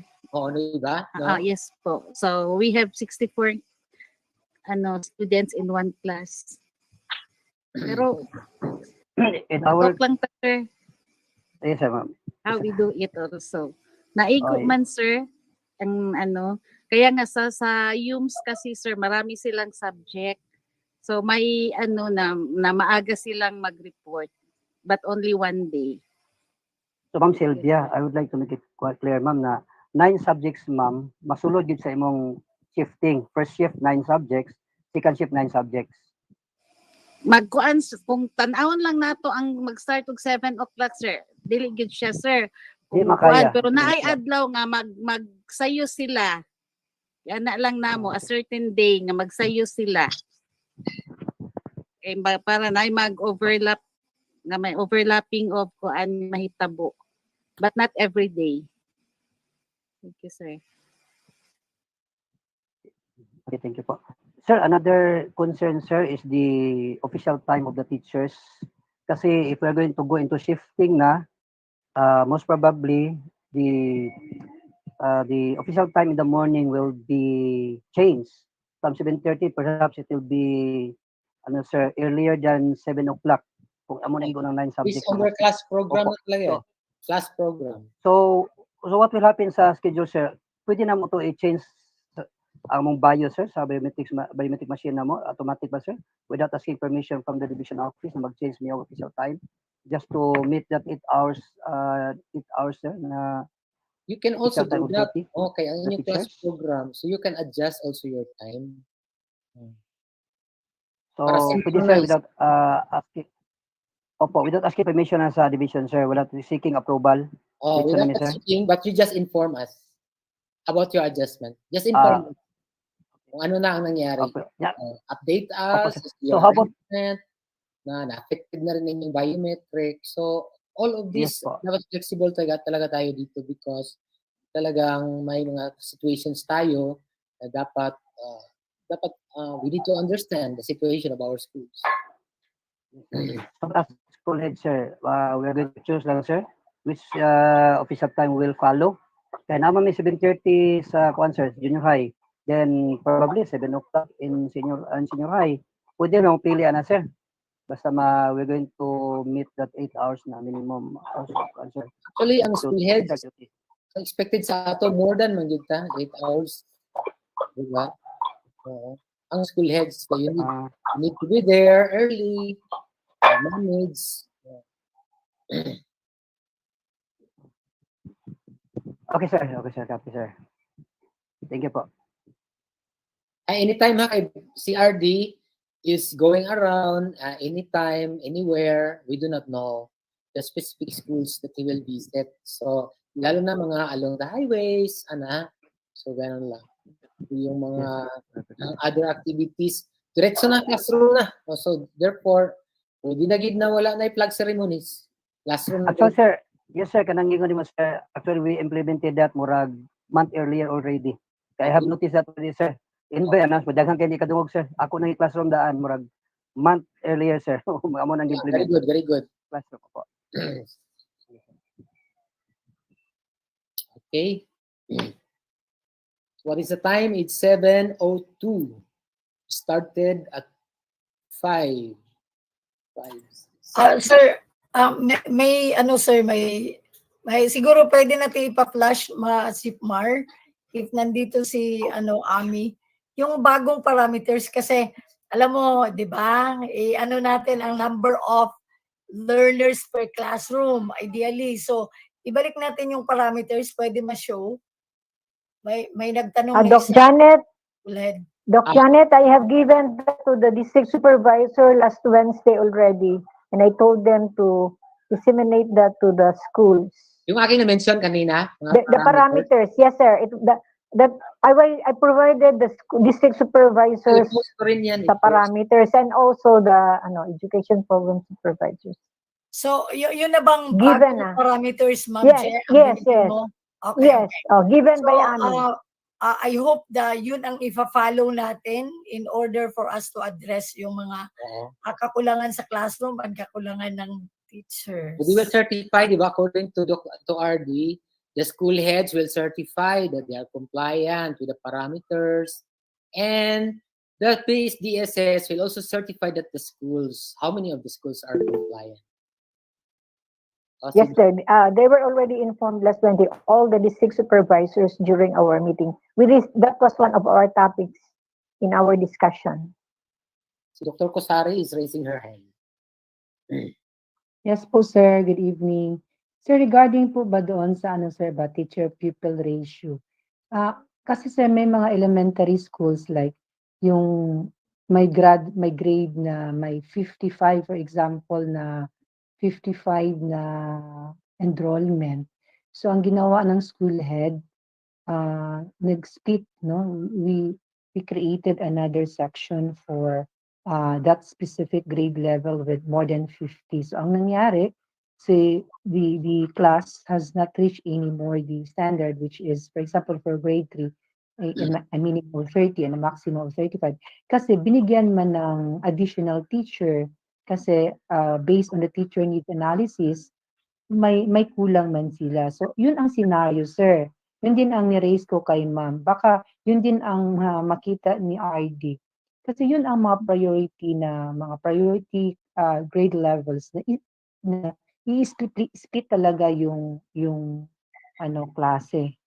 So, the result, the same grade level, yes, the same grade level, sir, pero dalawang sections, hindi na nakaabot doon sa minimum talaga. Kasi, na-split man. So, yun ang mga scenario, sir. Marami yan sa amin. Oo. So, this is an example of being non-compliant. Okay. The school principal will certify man na the school is compliant with the parameters, with the planning standard. No? So, if this is the case, so dili na siya compliant. But, yes, sir. But if in the whole district, sa imong district lang, you're able to answer. So, wala na ba tayong teacher needs problem sa district? ito kasi ang ano sir ba, ito kasi ang scenario, that certain school kasi nangyari talaga yan. That certain school sir, when we had the teacher needs analysis, talagang meron siyang need. Kasi lumabas doon, even doon sa binigay ni Ma'am Ami sa amin sir during our deliberation. So yun, we created another section with the additional teacher given. So yun ang ano ko din ba, confusion ko na sir na they will be certifying na non-compliance sila doon sa standard. When in fact, when we get the teacher people ratio as a whole, may need man sila sir. Kasi departmentalized kasi sir, 5 to 3. No, 5 to 3, no, 5 teachers to 3 classes. Yun ang for the grades 5 and 6. Ngayon sa ibinigay ni Ma'am Che, yung grade 3 may 9 teachers to 7 classes na. So pwede nang mag-departmentalize. So lalabas na may need sila. So ang ginawa ni school head, nag-create ng another section. So magiging non-compliant sila doon sir kahit na lumabas na meron silang need as a whole. So there must be a review, no? Review on analyzing your Yes, sir. situation, lalo na sa teacher-pupil ratio. Oo. Kasi Departmentalized man kasi sir, yun sa intermediate, 5 teachers to 3 classes. sa So grade talagang may 40, floating teacher. So 40 learners per yun class. lalabas na may need. Lalabas na may need kasi doon sa computation kasi sir, for example, for higher grade divided by 40 times 1.667. So kasi 5 teachers to 3 classes. Ngayon sa bago, ang grade 3 pwede nang ma-departmentalize din. So when we will be computing again using the standard, lalabas na may magkaroon na ng floating teacher for that particular grade kung talagang susundin yung yung ratio, yung standard. So yun sir ba, nalito ako kay talagang nangyari yan sir na yung mga more than 50 pupils in a class, talagang we created another section for that particular grade. Kasi may teacher man talaga na binigay because of the need. We'll have to review that, no? Review. With our planning officer. Actually, yung concern ni Ma'am Kusari sir is that non-compliant. It doesn't mean na nag-reach siya more than the threshold na yung talagang ideally per classroom na we created another one, but it will not also suffice if we are going to divide it as to the minimum number of learners. So kung hindi po siya pasok sa minimum, so meaning ideally hindi po siya dapat ihatiin.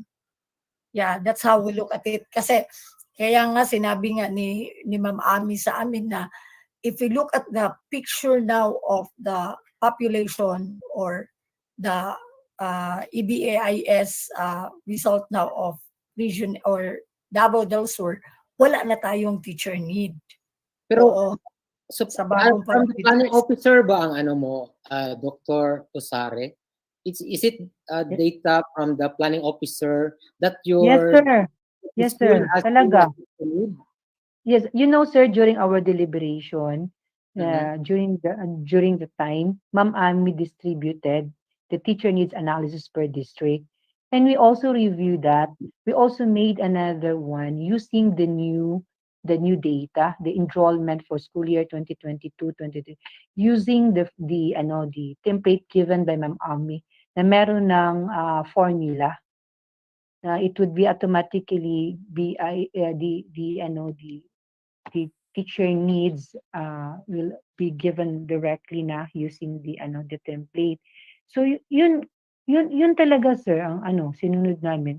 Sa ngayon nga yung binigay ni Ma'am Che mas dinami pa ang need kasi meron nang sa grade 3, starting grade 3 pwede na mo departmentalize kasi 9 teachers to 7 classes with a minimum of 30 and a maximum of 35. So anong gagawin doon sa ibang teachers? So ang ginawa, in-split yung classes na more than 50. So lumabas na below the minimum. So non-compliant na naman. Although as a whole lumabas na tama lang yung teachers.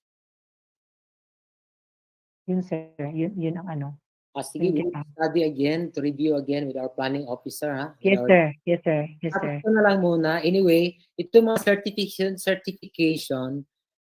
it's for you man lang, no? It's for your consumption, itong coming from the school. And you will also supply, provide us your, ano, if there will be like that in your certification, you also justify that as to Yes, sir. why there are schools who are now non-compliant of the standard. Yes, sir.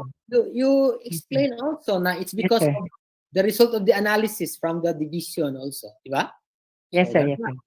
so that I was can also be telling that to Ma'am Che. because School heads yeah. must be able Oo. to explain also if mayroong mga monitors. Oh yeah.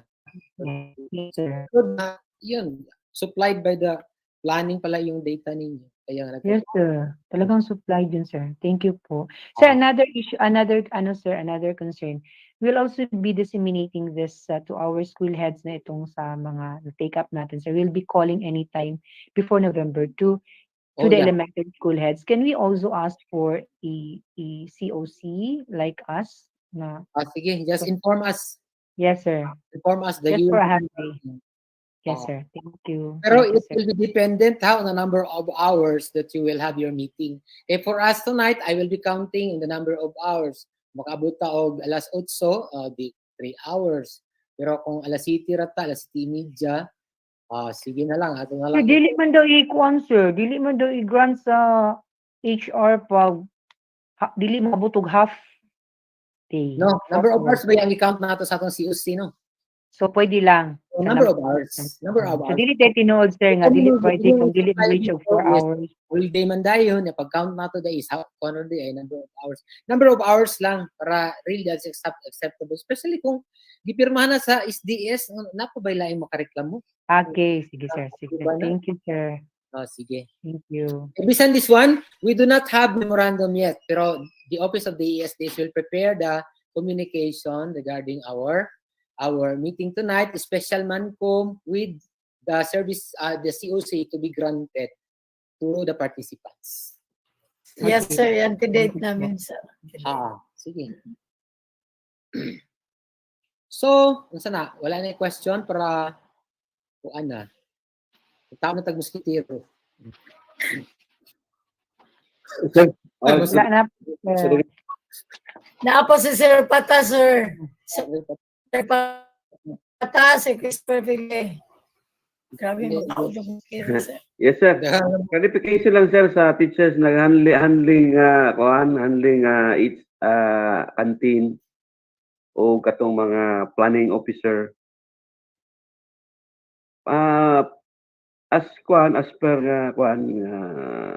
sa una nga practice nga ang ilahang subjects 3 to 4 subjects lang ang ilahang sir. Tama ba yun? Yun ang sample na to be reviewed. Dapat compliant sila sa sa required na number of teaching loads. Kasi So, you 300. report that one, ha? 350, sir.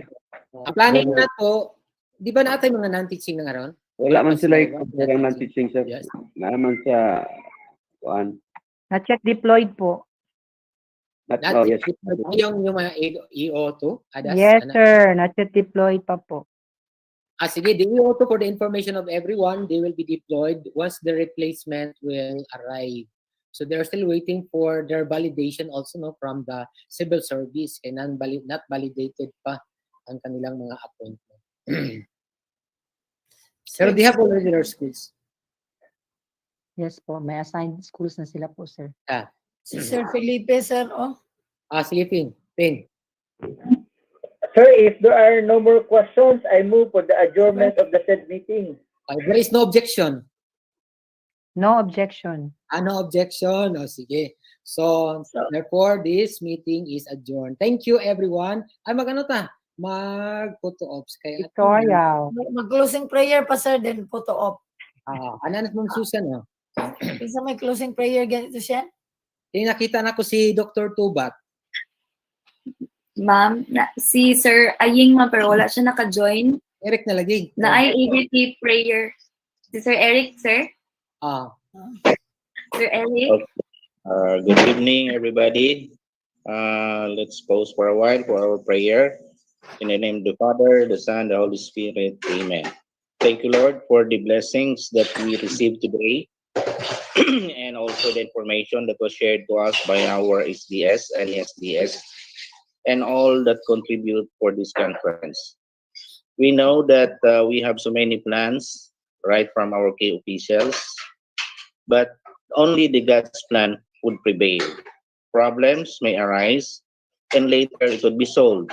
Let's pray together with Ma'am Mary that all these challenges in our educational system would be solved. Not today, but in the further days and even years to come. This we ask through the intercession of Mary. Amen. In the name of the Father and the Holy Spirit. Amen. Merry So Christmas. before the See you photo then. op, thank you, Eric. Before the photo ops, be reminded of the activity on Monday. Under yan kay Mr. Jubit Tubiano, yung that needs the participation of our student leaders, advisors, regular student, teachers, school heads, district heads, division personnel. Very nice na yan ang activity. Kaya ang speaker, kilala niyo ito si Francis G. Kong. Napakaganda Yes. na na speaker. That will be on Monday, 8:30. That is our student resilience and will be in Congress. That will be on Monday. Okay. Okay, thank you for that information, sir. That's gonna be on Monday 9 a.m. to 11 a.m. po. Awesome. Yan lang po ang time slot. Okay po. DJ, our photo ops. All right. Inviting everyone to kindly open their cameras.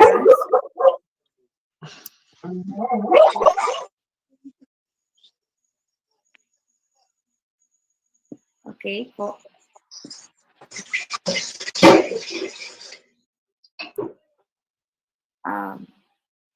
Okay. Wala pa naka-open ang uban, sir.